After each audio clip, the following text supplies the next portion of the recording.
Assalamualaikum warahmatullahi wabarakatuh. Alhamdulillahi rabbil alamin.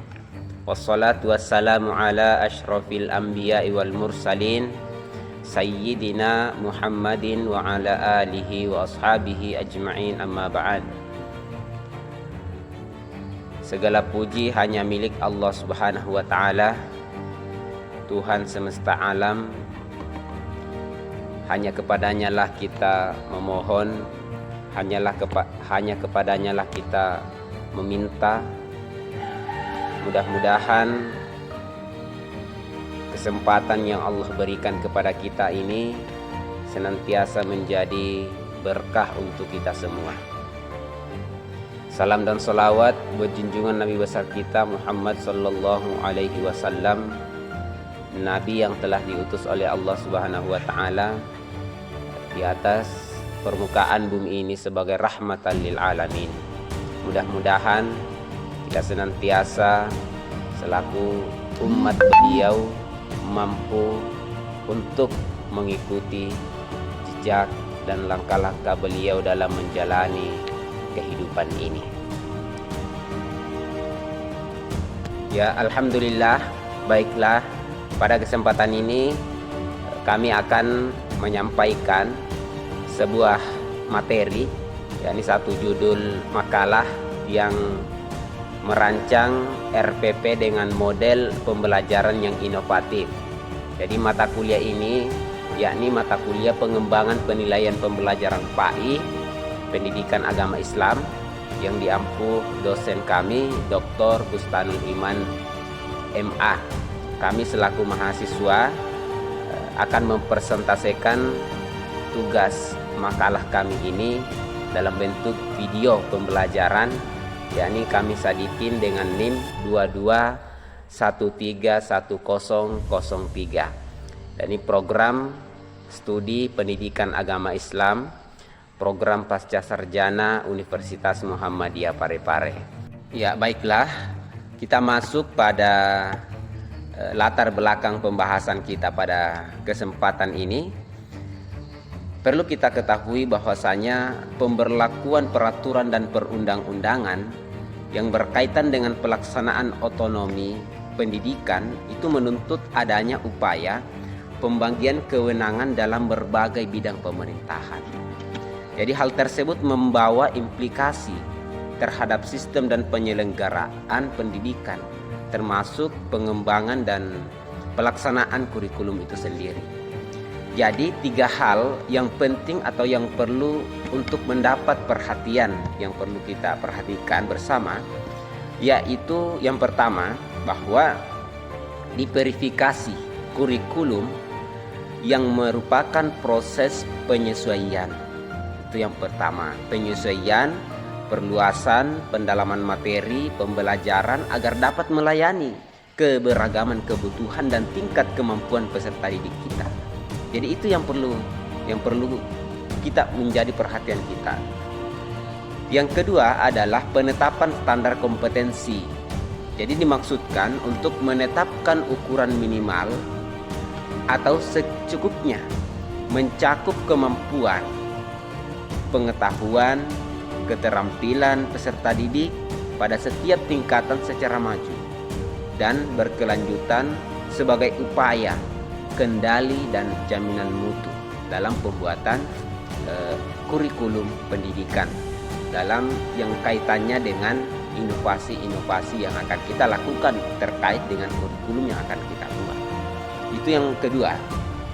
Kemudian yang ketiga, pembagian kewenangan antara pemerintah pusat dan pemerintah provinsi, kabupaten, kota sebagai daerah otonom.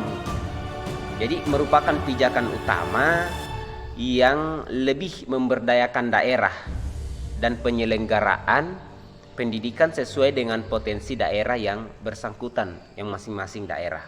Jadi tentunya kabupaten kota atau daerah-daerah itu potensi-potensi mereka berbeda-beda.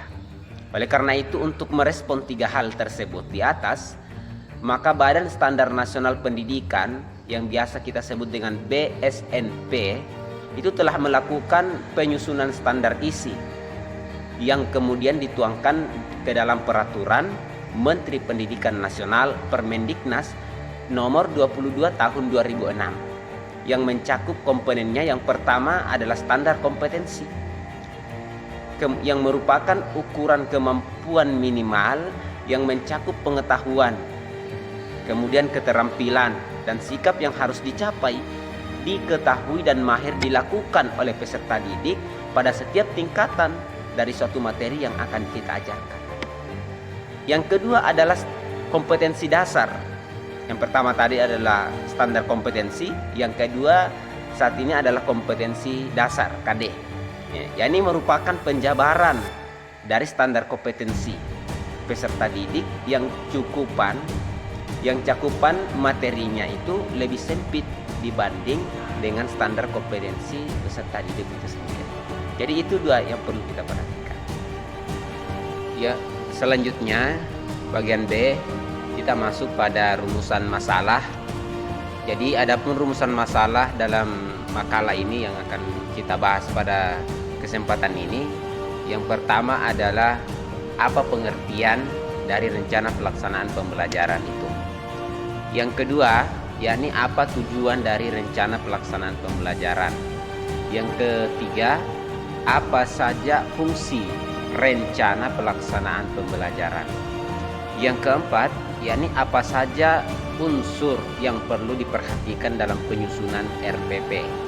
Yang kelima, apa saja yang termasuk komponen-komponen RPP itu sendiri. Yang keenam, yakni apa prinsip-prinsip penyusunan RPP. Yang ketujuh, bagaimana langkah-langkah penyusunan RPP. Jadi itulah 7 rumusan masalah yang akan kita bahas pada kesempatan ini.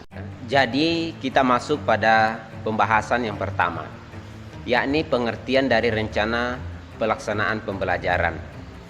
Jadi rencana pelaksanaan pembelajaran atau yang biasa kita sebut dengan RPP itu adalah merupakan sebuah rencana yang menggambarkan prosedur, ya, menggambarkan sebuah prosedur dan pengorganisasian pembelajaran untuk mencapai satu kompetensi dasar yang ditetapkan dalam standar isi dan dijabarkan dalam silabus.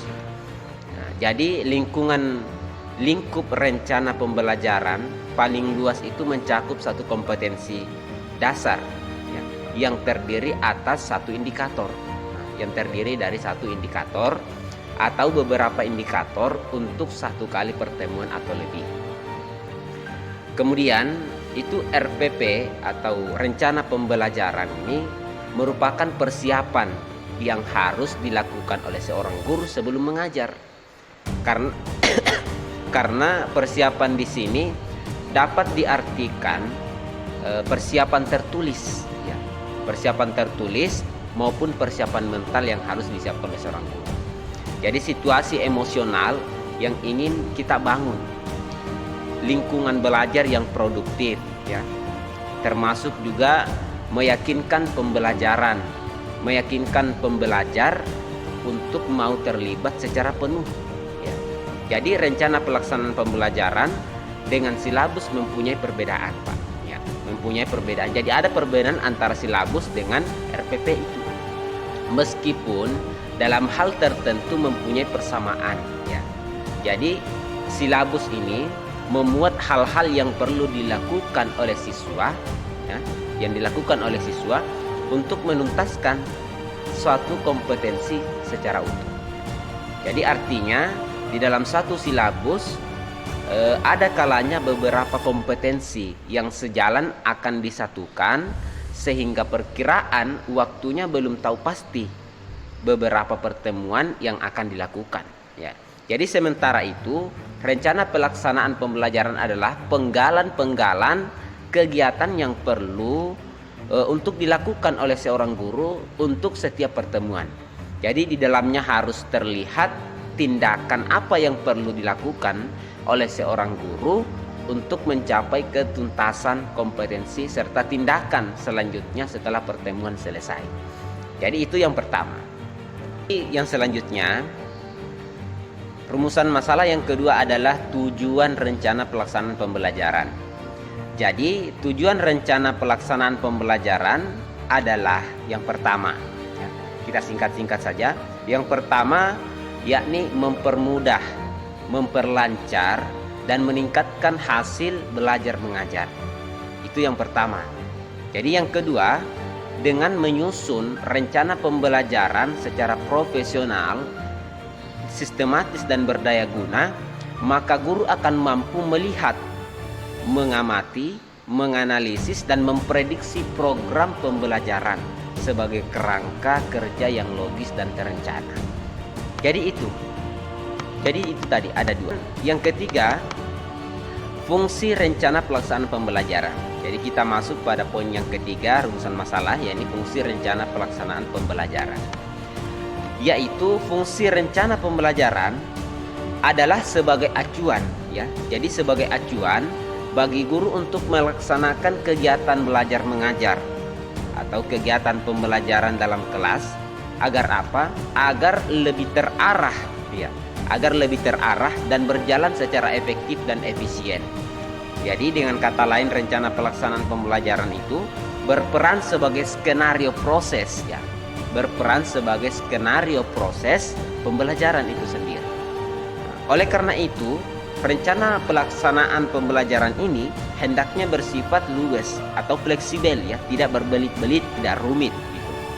Ya, dan memberi kemungkinan, ya, memberi kemungkinan bagi guru untuk menyesuaikan dengan respon siswa dalam proses pembelajaran yang sesungguhnya, ya.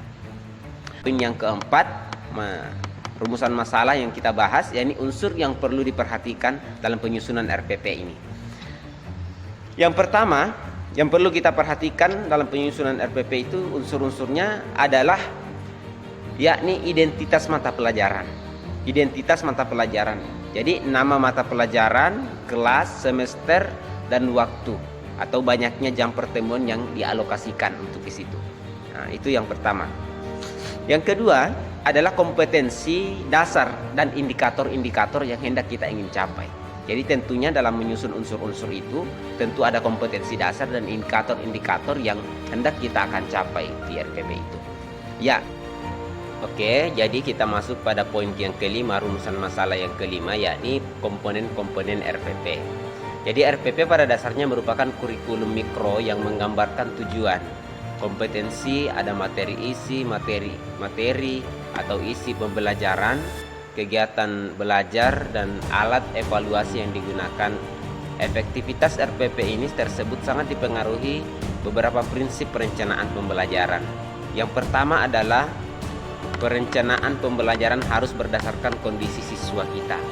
Yang kedua, perencanaan pembelajaran harus berdasarkan kurikulum yang berlaku. Yang ketiga, perencanaan pembelajaran ini harus memperhitungkan waktu yang tersedia. Perencanaan pembelajaran juga harus merupakan urutan kegiatan pembelajaran yang sistematis, ya. Yang kelima, yakni perencanaan ini bila perlu dilengkapi dengan lembaran-lembaran kerja tugas dan atau lembar observasi. Jadi yang selanjutnya atau yang keenam ini, perencanaan pembelajaran harus bersifat fleksibel, ya. Yang ketujuh, perencanaan pembelajaran harus berdasarkan pada pendekatan sistem yang mengutamakan keterpaduan antara satu dengan yang lain. Jadi seperti tujuan, kompetensi, materi, kegiatan, dan evaluasi yang lain. Jadi yang keenam, yakni prinsip-prinsip penyusunan RPP. Jadi komponen-komponen rencana pelaksanaan pembelajaran RPP ini menurut Permendiknas nomor 41 tahun 2007 tentang standar proses, ya, terdiri dari satu, identitas mata pelajaran, kemudian ada standar kompetensi, kemudian ada kompetensi dasar, kemudian ada indikator dan indikator pencapaian kompetensi, kemudian tujuan pembelajaran, kemudian materi ajar, kemudian ada alokasi waktu juga, kemudian metode pembelajaran, kemudian ada kegiatan pembelajaran. Jadi ini adalah semua merupakan prinsip-prinsip ketika kita akan menyusun sebuah rencana pembelajaran. Nah, kemudian rumusan masalah yang ketujuh. yang ketujuh, jadi langkah-langkah penyusunan RPP ya. Jadi dalam menyusun RPP, rencana pelaksanaan pembelajaran ini dapat ditempuh dalam langkah-langkah sebagai berikut. Yang pertama, yakni mengisi kolom identitas. Mengisi kolom identitas. Yang kedua, menentukan alokasi waktu yang dibutuhkan untuk pertemuan yang telah ditetapkan. Nah, yang ketiga, menentukan SK atau standar kompetensi KD-nya, kemudian kompetensi dasar dan indikator yang akan digunakan terdapat pada silabus yang telah disusun itu. Kemudian yang keempat, yakni merumuskan tujuan pembelajaran berdasarkan standar kompetensi dan kompetensi dasar dan indikator yang telah ditentukan tadi lebih rinci dari KD dan indikator itu. Pada saat-saat tertentu rumusan indikator sama dengan tujuan pembelajaran karena indikator ini sudah sangat rinci sehingga tidak dapat lagi dijabarkan. Jadi rumusan tujuan pembelajaran ini tidak menimbulkan penafsiran ganda. Nah, itu yang ini. Nah, kemudian langkah-langkah menyusun RPP pada poin yang kelima ini, yakni mengidentifikasi materi ajar berdasarkan materi pokok pembelajaran yang terdapat dalam silabus ya. Kemudian materi ajar merupakan uraian dari materi pokok itu. Nah, kemudian poin yang keenam, yakni menentukan metode pembelajaran yang akan kita gunakan nantinya. Nah, kemudian yang ketujuh, yakni merumuskan langkah-langkah pembelajaran apa yang terdiri dari kegiatan awal itu yang akan kita lakukan, termasuk dalam kegiatan inti dan akhir kita.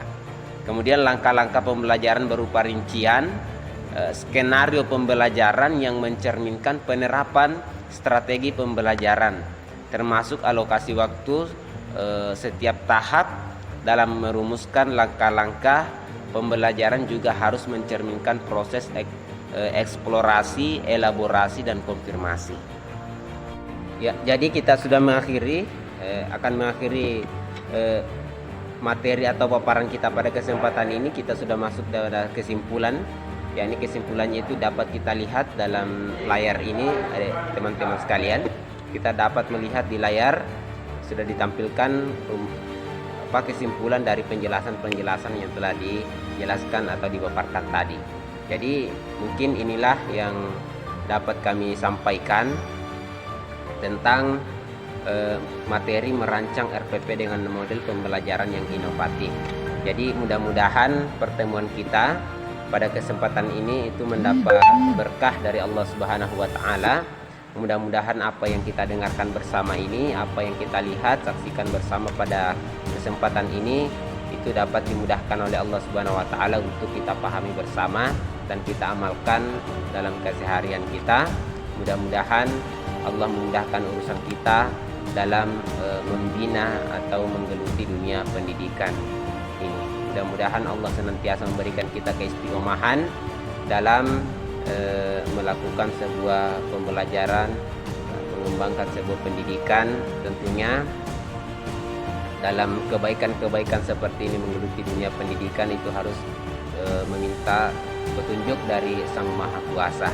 Kita ini sebagai pendidik atau pengajar di sekolah atau dimanapun di lembaga-lembaga pendidikan, tentunya jangan kita lupa senantiasa kepada Tuhan Yang Maha Esa, karena hanya dialah yang mampu menggerakkan tangan-tangan kita, lisan-lisan kita untuk mengarahkan dan menyampaikan kebenaran di atas muka bumi ini melalui pendidikan. Mudah-mudahan kita sehat selalu. Wassalamualaikum warahmatullahi wabarakatuh.